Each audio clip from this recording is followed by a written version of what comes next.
God of War Ragnarok is officially out, and Sony Santa Monica have given us a ton of graphical options to choose from depending on our display type, as well as some slightly confusing audio settings and some HDR stuff to go over. If you can see this little guy here, you're actually not getting the maximum peak brightness from your display. So the great news about God of War Ragnarok is that it supports the HDR system level calibration on both the PS5 and PS4. So what does that mean for you? Well, if we go into the settings on the PlayStation 5 here, go down to screen and video, and then scroll down over here to adjust HDR. If this screen is set up correctly, then you should get a great HDR experience in the game from the get-go without adjusting any of the minor settings in the game that the game has, which I'll go over in a moment. I'm gonna run through real quick on how I set this up on my LG C1 OLED, and it may be slightly different for you. Mine is based on the video by Vincent TOO, and I will link that in the description below. He goes into much more detail than I'm gonna go into here. So if you're interested in that, check that out. If I go into my settings menu on the TV itself, not on the PS5, and you'll notice I'm in game optimizer mode. We have to have HDR turned on for this on the PS5, which is a given. If I go to advanced settings, go to brightness, and then we want to go down to HDR tone mapping.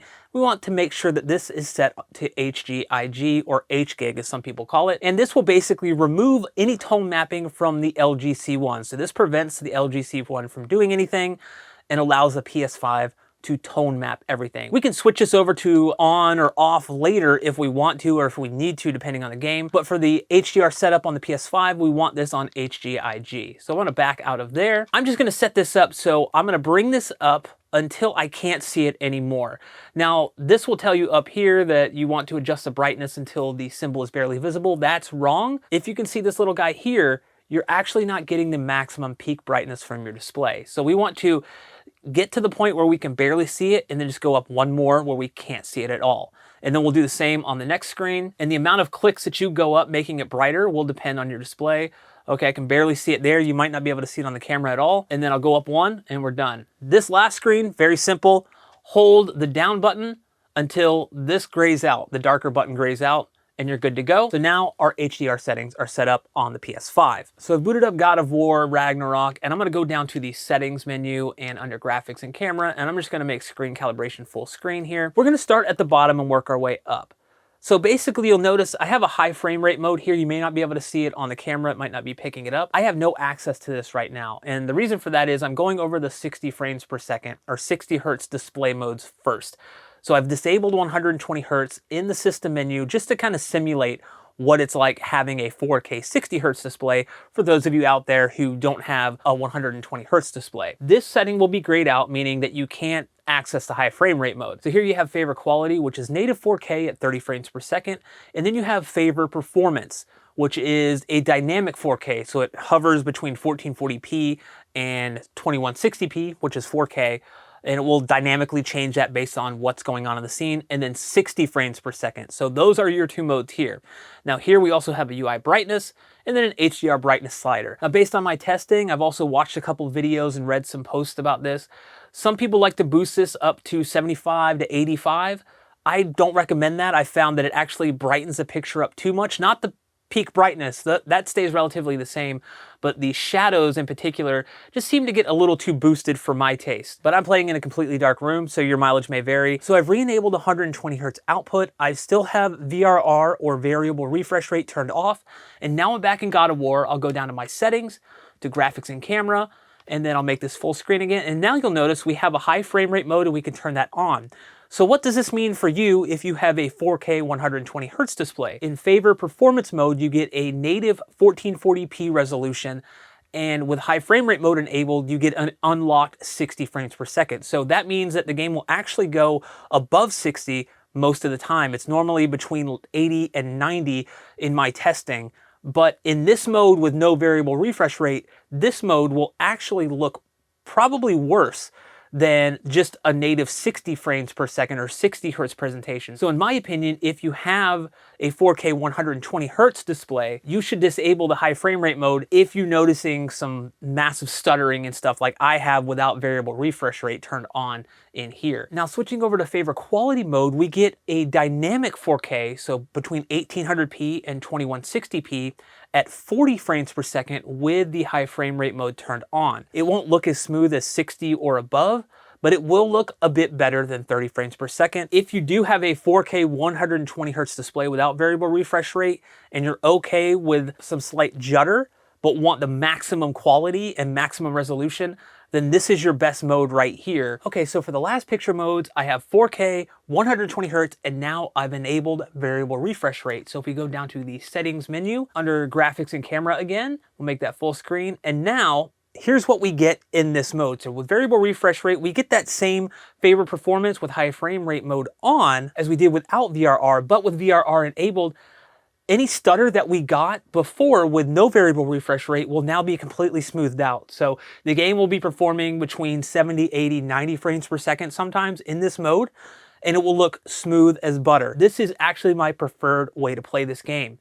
Now, if we switch over to favorite quality, we still get that same 40 frames per second mode. I'm not sure if this is unlocked because my LG C1 will not report anything above 40 Hertz. If we actually bring up the LG C1 menu here, you'll notice on my FPS, it says 119, and that's because it's locked at 40 frames per second, and the TV is basically taking that and interpolating it. I don't want to say interpolating, that's the wrong word. Each frame is displayed on the television 3 times to match that 119 frames per second. Now watch what happens when I switch over to favorite performance and then back out of the menu. The frames per second now reads 81, 80. If we go out further, we're now at 83. So this will vary throughout the game, but that is the current frame rate as of right now. In the game, it'll change a bit here and there, but for the most part, it stays in that area. But the display is pushing those frames out at whatever frame rate the game is at. The PlayStation 5 is telling the display, okay, hey, I'm putting out 84 frames per second right now, display that. So it's just adapting to the game's frame rate, which is really cool. So the final thing I'll go over is audio settings. Now this is a little bit confusing, but we'll just run through it real quick. So in the audio settings, you'll notice we have 3 different modes. We have quiet, and we wanna make sure we look at these over here because this kind of tells us what we need to know. So we have quiet, balanced, and loud. So what I initially thought was, well, I want loud. It makes all the louder sounds loud. But if we look at this, the camera may have a hard time picking this up, but there's a little gray areas below the white areas here. And balanced has all of these getting progressively louder. So we have quiet, kind of middle sounds, I'll call it. They're not really loud, but they're just kind of maybe like voices and stuff. And then you have like all the impacts, all the axe throws and hits and stuff up here. So this is very balanced. So from quiet to really loud. Now, if I switch over to loud, you'll notice that the quiet actually gets slightly quieter, but kind of the middle stuff, like where dialogue and stuff is, gets boosted, as well as the really loud sounds get boosted. That's not what we want. We want that balance mixed. Now, if we go down to quiet, this is basically just a dynamic range compression, in my opinion. So now we're just compressing all of those sounds to essentially sound pretty much identical at any volume level. So if someone's whispering, it's gonna sound about the same volume as a really loud impact. If you're using like TV speakers or you're playing at night, this may be something that you wanna switch on. But most of the time, if you're playing in a home theater, 5.1 surround sound, or even headphones, balanced is a setting that you wanna go with. So I'll touch on film grain and motion blur real quick, and I'll say right off the bat that this game has per object motion blur, which is a preferred type of motion blur, so you won't have to deal with any type of camera blurring or anything by moving the camera really quick.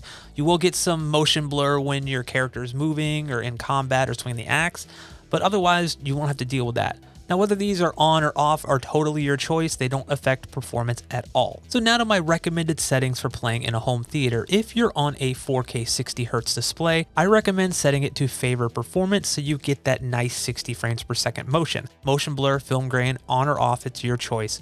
And balanced audio is what I'd recommend. Now, as we step up to a 4K 120 Hz display, again, I recommend favor performance, but I would also recommend turning off high frame rate to reduce stutter that anything over 60 frames per second will probably induce. Now again here, motion blur and film grain, on or off is your choice, and balanced audio. Now finally, if you're running a 4K 120 Hz display with variable refresh rate, again set it to performance mode with the high frame rate option turned on this time so you benefit from those extra frames and it will sync to your display. Get a little smoother motion that way too. Just like all the other ones, motion blur and film grain are your choice and balanced audio is the way to go. Now obviously I can't tell you settings for every single TV out there. It's just impossible. I only have the LG C1 here. But a lot of these settings should still apply to other televisions as well. Now, like I said earlier, my preferred way to play God of War Ragnarok is in the favor performance mode with high frame rate turned on and variable refresh rate turned on. It makes the game super smooth. I haven't noticed any issues. It's great knowing that I'm getting that 80 to 90 frames per second, maybe sometimes slightly below that, but I honestly can never tell unless I'm looking at that frame counter on my TV. And I honestly can't say that I've had any issues with it being in 1440p. The game does a great job of upscaling that to something that resembles 4K. I haven't done any comparisons or pixel peeping to compare 1440p upscaled to really pick out the details that I might be getting or might be missing. I've not had any issue with it. I haven't noticed any aliasing or stair-stepping. I'm having a blast playing the game, and the resolution has never bothered me. It looks super sharp and super crisp without a lot of noise. Now, speaking of the HDR, I am playing in a pretty much dark room in my theater. I have all the lights turned off. I just have a bias light or backlight behind my TV, just kind of giving out a little bit of light, very little. And I typically just keep the HGiG or HGiG setting on. Now, a lot of people do find that setting to be kind of dim depending on their viewing environment. So if you want a little more brightness out of your display or a little more punch in the image, whatever you want, you can go ahead and, on the LG OLEDs at least, enable dynamic tone mapping. Now, technically this won't be accurate, but it can provide you with a little bit more vibrancy, a little more punch in the image. The colors can be a little more vibrant as well, but that might be able to give you that boost that you need if you're finding that HGiG is too dim. But I hope this video helped you in any way. If it did, leave a comment down below and let me know. Also, are you enjoying God of War Ragnarok? I know a lot of people have been super hyped for this game. I was kind of, I don't like to get hyped for stuff, but I was kind of hyped, I'll be honest.